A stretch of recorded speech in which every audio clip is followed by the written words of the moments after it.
Hey, Greg. G'day, Greg. Oh, g'day. How are you going? How you doing? Oh, yeah, not bad, not bad. You got to put up with me. I've somehow caught a cold, so I'm a little bit stuffed up in the head. So, Oh, that's all right. How you feeling? You all right? yeah. I've spent the whole week on the couch, haven't been able to do anything. So, Oh, really? Just yeah, feeling a cruising? lot better today.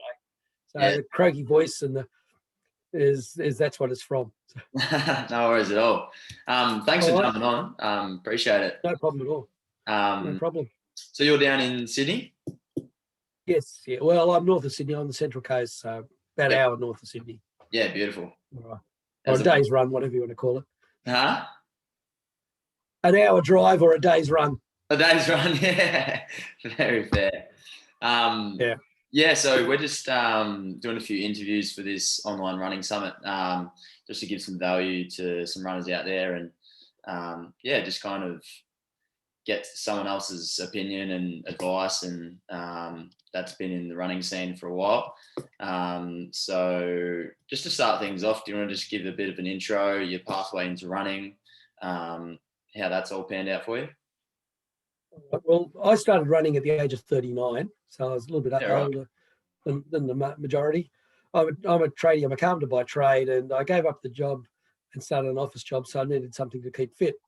Yep. So I started up running, and it started up real slow. I used to run around the block once, and it was an 800-meter lap around the block. So I was doing that 3 times a week. I slowly built it up, and my first goal was City to Surf. So it took me 9 months to train up for that, and I did that in 1999, and then slowly worked up from that. I'm a sort of a goals setting type person. I like to chase goals. So after I finished the City Surf, slowly worked up, did half marathons, then marathons, but then 100K, then 100 miler, and then kept going. And I was running out of options. So 2016, I ran the east coast of Australia, and then and now this year I'm going to run from Perth to Sydney. So I like the big stuff. I'm 61 years of age. I'm not fast. I'm not going to win any race, but with I think from my trade background and what I do, I've got a heap of endurance, and I can just go on and on and on for days and days and days, and that's my advantage. I'm not fast, and I have trouble keeping up with a lot of people, but I'm always there at the finish line. Beautiful, just chipping away.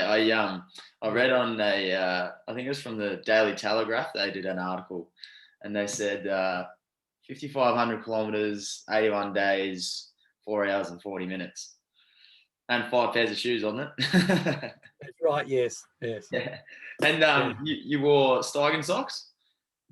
Yes, I did. The And I've still got, they're great socks. I don't know how you blokes make any money. They haven't worn them out yet. best of the business, aren't Oh, are they ever? they? I've got a couple more pairs since then. They are starting to wear a little bit, but they just don't wear out. And they're Nah, great. And they brilliant. do the job perfectly. No Yeah, blisters the whole run. all right. 5,500 kilometers without a blister. So good, the best. Incredible. Yeah. Yeah. With that journey that you did along the east coast of Australia, so it was Cape to Cape. Yes, that's what I call it. Yes. Yep. How was the mental side of it for you? The biggest mental problem was boredom. Yep. Um, East Coast of Australia is massive. Yeah. And especially when you get up to Queensland, there's a lot of nothing in between nothing. Yeah. And I went 2 or 3 days without even seeing a town, Yeah. and another person besides my support crew. So you just don't see anything. Yeah. And the road, the scenery doesn't change much because you're running up the coast. You've got your mountains on the left, the ocean on the right. You wake up in the morning, you hope you see the sun on your right-hand side when you go. If it's on the left, you've run the wrong way. A big thing, because quite often when you pull over, it's late at night when you stop. Yeah. You wake up in the morning and think, gee, which side of the road did we camp on? So Yeah. it was a big thing to make sure that pray in the morning the sun's coming up on your right-hand side. So Yeah. What was the boredom was the biggest. Boredom was the biggest problem. biggest problem? Yeah. What time? What was the time frame from day to day? Like, how long would you run for each day? Right.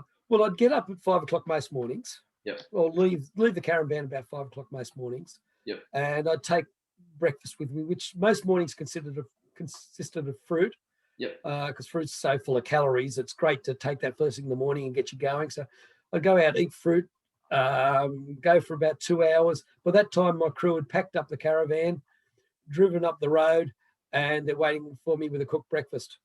Beautiful. So I'd stop there. And then I'd break it up into 10-kilometre lots. So it was taking me around about an hour and a half to run 10 kilometres. I'm not, like I said, I'm slow, but I'm doing that every day. 10 kilometres, have a break, and the break could be anywhere from 30 seconds up to an hour. Depending on what time of day it is, what I feel like. And just kept on going and on and on. And then if we came to a town where the caravan park would stop there, or I'd just push on until we found somewhere to camp.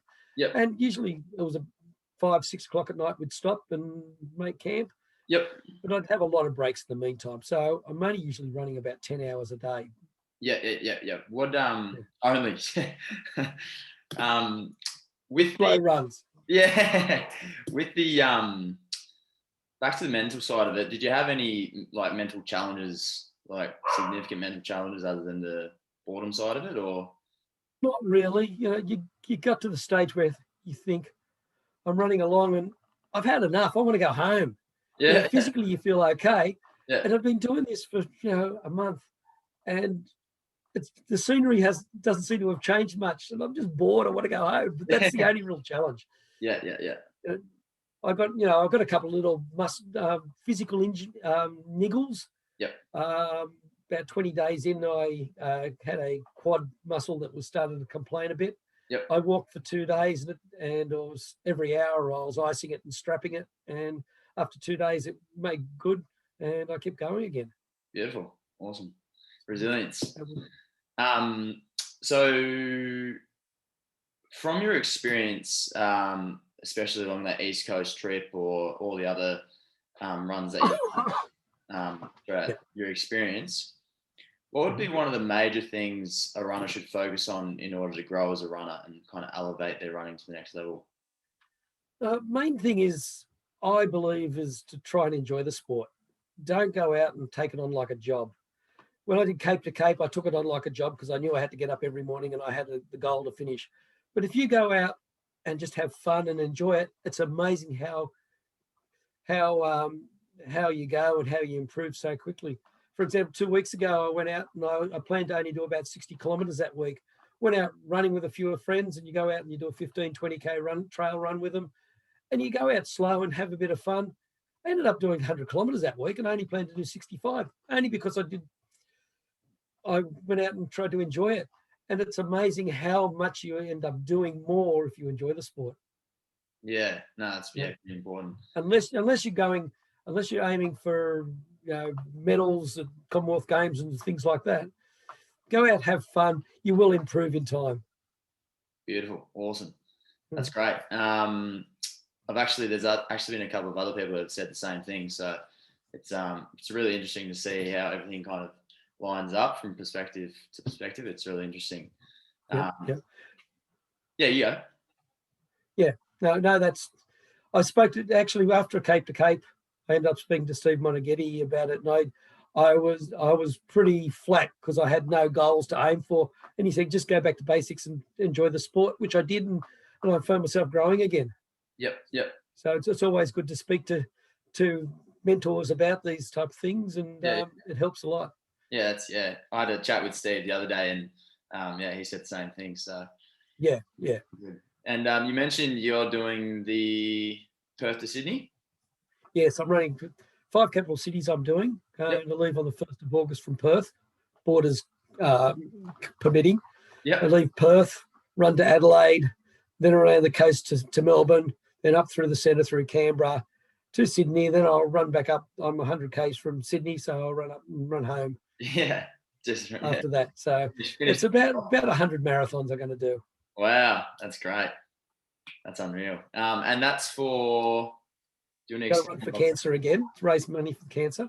So it's 5 capital cities for cancer, and the donation page is Do It for Cancer. 5 capital cities for cancer. Cool. That's the web page if anyone wants to donate. And that's also the name of my Facebook page, 5 Capital Cities for Cancer. You can follow me on that. I'll be getting a satellite tracker so people can follow me every day, know exactly where I am within 10 metres. Oh, that's cool. which is scary. That's elite. Yeah, that is scary. And hopefully I'll get plenty of media coverage during the run, and so everyone knows where I am and when I'm coming into the city. Yeah, absolutely. I'll make sure we get that link up and running and available for people to go on and donate and contribute. So yeah, that's great what you've done, and yeah, once again, I appreciate the value that you've given today. Oh, no problem at all. So thank you for the honour of interviewing me. It no worries. makes me feel like the one thing that everyone said, it's a great achievement doing Cape to Cape, but it wasn't hard work. It was more fun than hard work.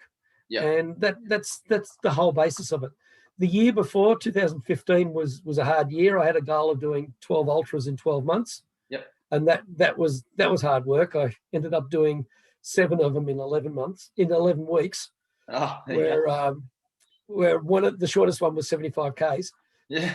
Jeez. So you do 100K, 2 weeks off, 100K, 2 weeks off, 100K. I did 100K every fortnight for 10 weeks, and then I threw a 75 in the end. So that was hard work.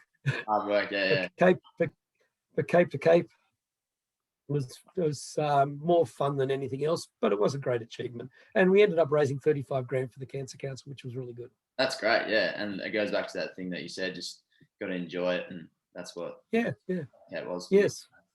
Yep. Oh, that's great. All right then. Yeah, thanks again, Greg. Really appreciate it. I'm sure the viewers will as well. So appreciate your time, and talk to you soon, mate. All right. Yep. I'll be looking forward to wearing out a couple of pairs of Deegan socks. Absolutely. Yeah, sounds good. All right, mate. Take care. Okay, have a good one. Best for your run as well. Sorry? Thanks. Thanks a lot. But all the best. Okay. Thanks, Greg. Cheers.